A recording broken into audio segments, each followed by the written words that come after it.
Hey guys, Peter Steele here, back with another video, and today we are taking another look at the dev diaries for Poland in 1.11, Barbarossa, and the unannounced DLC. And it's a bit of a contentious one. Let's hop right in. So, first branch that they've been keeping hidden from us is the obvious one, the Soviet branch, or rather, communist or democratic, the Organize the Peasant Strike path. This will lead down to eventually leading the peasant uprising. Yes, and as you take further steps down the path, you will eventually have to make a choice between a democratic path or a communist path. Whether or not you choose to side with the Soviet Union is further down the communist path, but the gist of it is you will have to play a game of convince the generals to pick your side either way. And it looks like many of these focuses are shorter duration. Like here, arm the peasant militia, which is pretty obvious in what it does. It arms the peasant militia. It's only a 35-day focus, so that gives me hope that there is more of these around. As you take focuses in this branch, you will get more support for either communism or democracy, depending on the path you've taken, up to a total of 50% or maybe more, and that's what you need to take control of the government. So it's going to be a tough battle between democracy and communism, and I think they're going away with this sort of like they did with the Spanish Civil War, which might lead to civil wars within civil wars. As you can see here, obviously this will involve more decisions. They seem to be very fond of their decisions lately, and these on-map decisions will help to make areas of the country side with your peasant strike. You will be on a timer, so much like the Spanish Civil War, again, I think they're leaning heavily on those mechanics.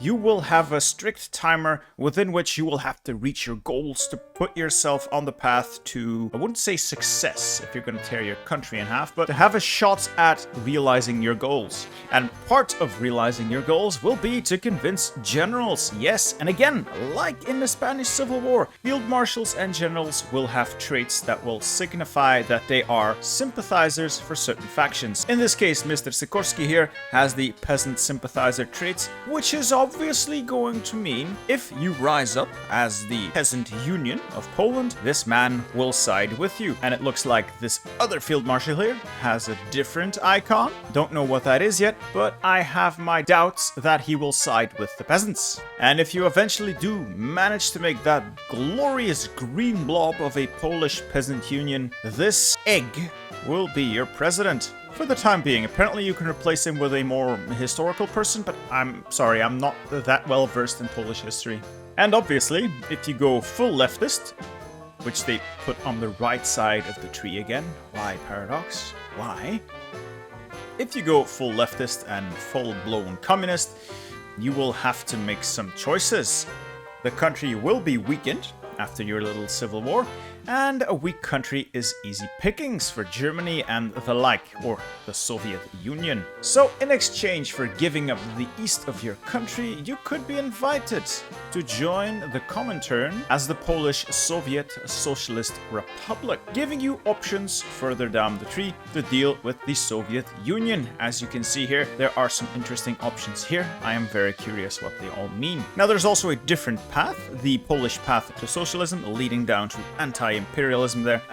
It would not involve surrendering the east, at least it doesn't say it will. However, I imagine it might be a little bit more difficult to go at your own after you've just destroyed half your country in a brutal civil strife and with Germany knocking on the door. But we'll have to wait and see how this all plays out. And of course, there is not just communism, no. There is also the democratic path, you know, that ideology that nobody ever plays. They have some interesting options, like the Morgus Pact here. You can see that you actually have the option, as Poland, to create your own faction and pull in France for whatever they are worth, because we all know France is a powerhouse in Hearts of Iron 4, so at least you got that going for you, that lovely green color. Now, the upside of this is it does give you access to the between the seas concept. You can still invite countries like Romania, Czechoslovakia, etc. further down the focus tree, so it has potential to be strong, but looking at this right now, I'm not impressed. I'll be honest with you guys, I'm not impressed. And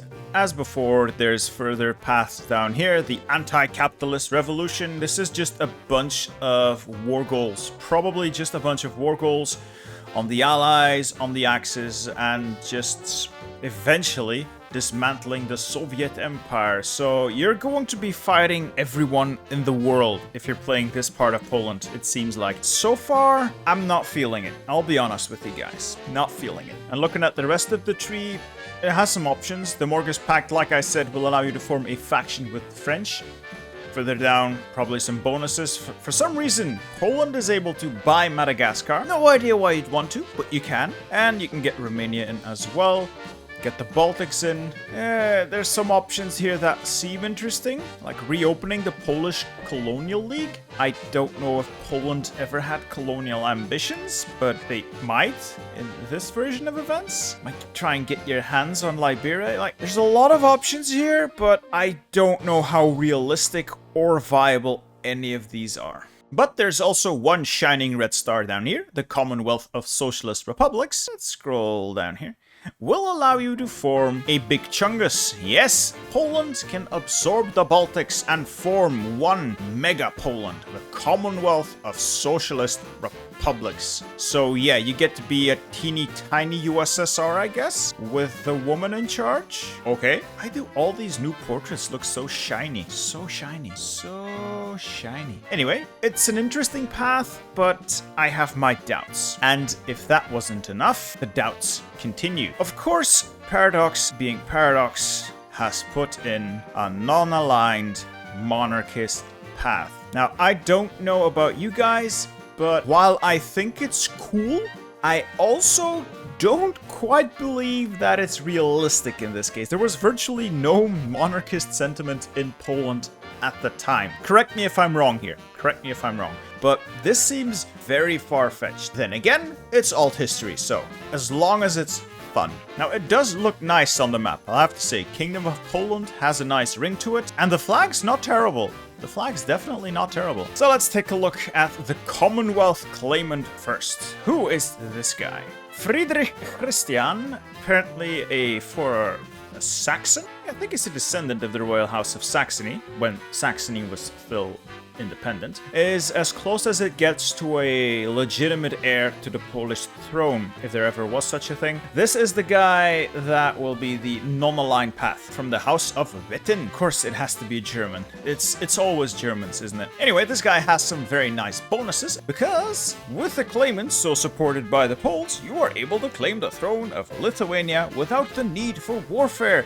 So, of course, through decisions, they love their decisions, you will be able to seize Lithuania.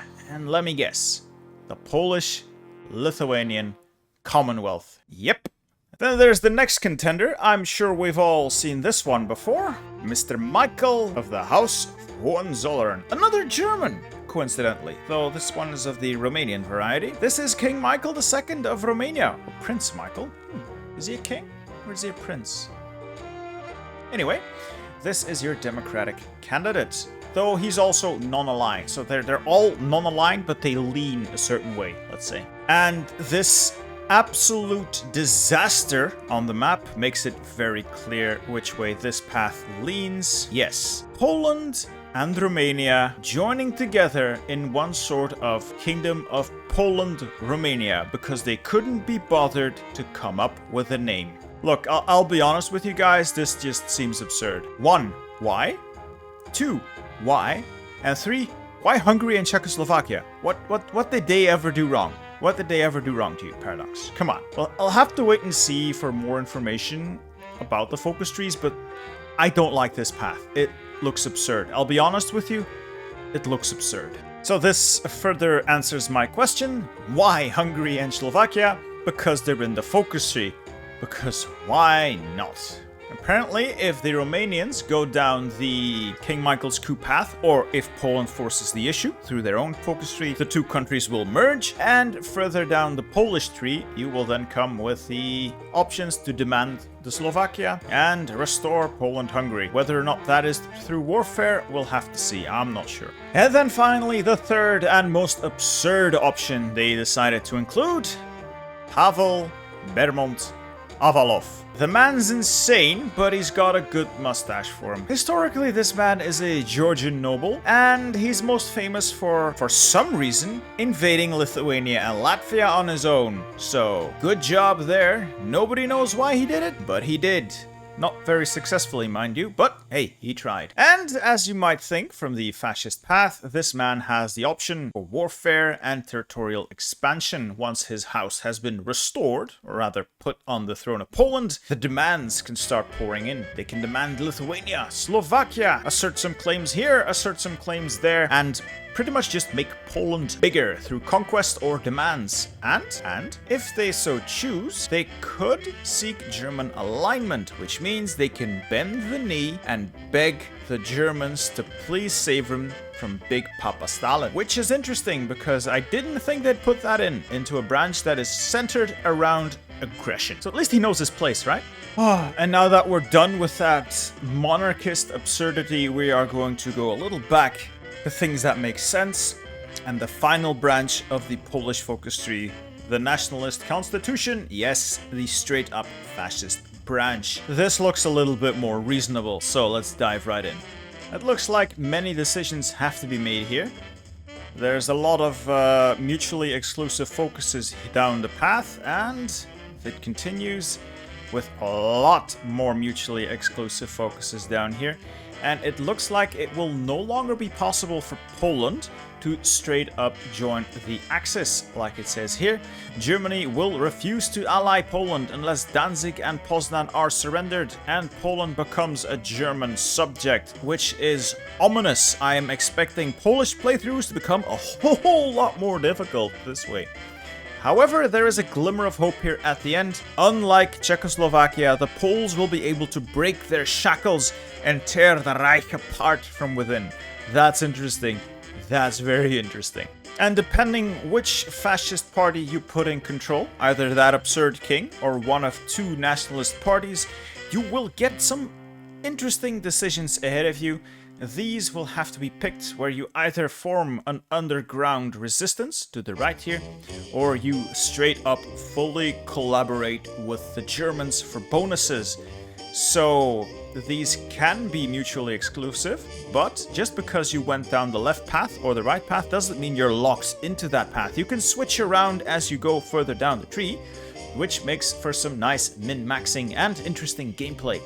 As long as these are interesting focuses, that is. I don't know what all of these mean, but it looks like you can either go straight up for collaboration and beg Papa Germany to give you something. You've been a good boy, please. Or you straight up declare independence and let Polish steel decide the fate of mighty Poland. That looks like more my thing.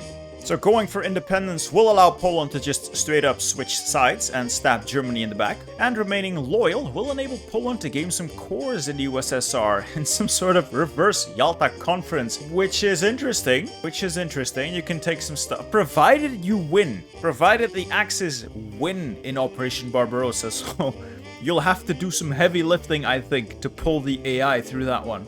But it looks interesting. You could be granted the Baltics, maybe Belarus and Ukraine, or the Intermarium. So I think that leads down to the Black Sea. Moving on with the fascist branch, there is some more good stuff here. Provided you have not chosen your fascist king, but instead you sided with the Phalange, or the other nationalist party, whose name I cannot pronounce, you can go down the Phalangist branch, which means you essentially start your own little brand of religious fanaticism. Think of it like the Carlists, really. And try and make yourself a power block that way by supporting the Spanish and even Phalangists in the Central and South Americas, in the lowlands even, in the Baltics, wherever Phalangists reside, you are going to stir up Phalangist sentiment and try to convince them to join your side. And by Phalangist, I mean obviously you're going to give them national spirits that increase fascism support. Fascism support gets high enough, you can invite all those countries, which is cool if they say yes. So I'm guessing this branch is going to be limited fairly heavily by AI decisions, and I hope you do have some options to influence that. But we'll see, maybe the Pope will give us his blessing. State Catholicism all the way. And further down that branch, Poland will once again be presented with a choice, either seize Lithuania or ally Lithuania. Benefit of seizing Lithuania is you get to form the Commonwealth once again. Yes, everybody likes cores, while if you invite them and ally them, instead open up the path to several more members for your faction. Plus you might get some cores in Pomerania if I'm reading that right. Integrate Pomerania looks interesting. And well, inviting the Baltics, they're not exactly powerhouses, but bigger faction looks nice on the map, right? So all in all, the political paths look interesting, to say the least. I'll be honest. Communism looks fairly okay, if a little straightforward. They can do some fun things with it. Fascism looks kinda meh, except for the path where you have to toe the line with bending the knee to the Germans and trying to weasel your way out of it that way. And then finally, the royalist path, the monarchy, I'm not feeling it. I mean, it's so unrealistic, which in itself isn't bad, but the way I'm reading those focus trees, I mean, look at this monstrosity. How was that not overpowered? If all of that territory is cored as well, it's just, I don't know, man. I think the monarchist trees need some balancing and maybe take a good long look at them, because I'm not feeling it. They're gonna be overpowered as hell. At least I'm afraid that they are going to be overpowered as hell. And finally, something else than stupid political paths. A very interesting branch here, sort of comparable to the Netherlands tree where they relocate to Java. Poland can prepare for the inevitable. Pretty much the historical path. After they capitulate, Poland will be able to get some things done. And unlike the Netherlands, who can retreat to Java, or France, who still has some semblance of a colonial empire, Poland cannot go anywhere. So they will be entirely reliant on their allies and resistance fighters. So the effects of these focuses are going to be really interesting, and I wonder how they're going to play this. This might actually make playing a capitulated Poland in multiplayer, for instance, still viable, if they do this right. And following the historical path, you will also get to choose one of these 3 leaders of a Poland in exile. Provided you're exiled in a democratic relation like Britain or France, so you're in the Allies, you capitulate, and you become a government in exile in Britain, usually, you get to choose a new country leader, because the Allies don't like your dictators and tell them to get out of here. And instead you are presented with a choice. Which one of these 3 will be the man to lead the Polish Legion home? Many good options here. It will make for some interesting gameplay, I'll admit. The legitimacy gain, division attack on core territory, so retaking Poland with these guys might actually be a lot more fun. And, well, viable. And what's probably the biggest one of all, weekly exiled manpower. So no longer are you going to be stuck there with 0 manpower, unable to replenish any losses. You'll actually get a sizable amount of manpower, enough for a few divisions that you micro across the map, which is pretty much all you really need if you're trying to give the AI an edge. A well-placed naval invasion or a well-placed encirclement is all you need to win in the end, and this might make that happen. And if those leaders are not enough for you, there's also these resistance artists, Irena Anders. Looks like a very good pick if you're a capitulated Poland and you need a bit of an edge. 10% stability, 25% legitimacy gain, which isn't huge, but another 700 weekly exiled manpower. So that's 1400 manpower a week. That's enough to make a few divisions or some fighters. And further along the tree, there are some other bonuses for a capitulated Poland. Off-map civilian and military factories, which will enable them to produce equipment and trade for resources. The off-map factories, not bad. And there are some more bonuses for Polish intelligence. Poland had a very vast intelligence network in the form of resistance fighters in Poland, feeding a lot of useful information to the allies. And, ladies and gentlemen, they finally did it. Poland will be able to stage the Warsaw Uprising, and this time This time we can change history. No longer are Soviet tanks going to be sitting a kilometer outside of town waiting for the Wehrmacht to slaughter those brave Poles and then roll in. No, this time Poland can make a difference. This time Poland stands a chance. At least in the hands of a player. This is what should have been in La Resistance. This is how you do resistance. And this one's a bit questionable. An off-map nuclear reactor. Apparently Polish engineers and scientists were very important in nuclear research for the Allies. That's all well and dandy. But to compensate, apparently Paradox decided that Poland needs an off-map nuclear reactor and a bonus to nuclear technology. So apparently Poland is going to nuke the Germans from exile. Okay, I don't know how I feel about this. I'm not convinced. I mean, I like the resistance tree overall. It finally opens up some good options for a capitulated player to keep going. This may be a bit much, just a bit much. And it looks like the team realizes it's a bit silly on paper, and they admit it's just there to represent the work of Polish scientists in the field of nuclear research, but I think they're trying to find the middle ground here, and this is the best they could come up with. I disagree with their statements. I don't think Poland should have an off-map nuclear reactor, even if that does make it sort of fun. I think they're missing the ball here. Let me know in the comments what you think about this Poland rework. There's some good stuff in there, there's some questionable stuff in there. Overall, it's gonna be better than what they have already. I'm just afraid that it might get a bit too memey for my tastes, but I wonder what you guys think about it. Let me know in the comments. If you liked the video, leave a like and consider subscribing to be notified whenever I upload more content. Don't forget to click that bell icon. Without that bell icon, your subscription is worthless. Not to me, but to the algorithm. I love you guys.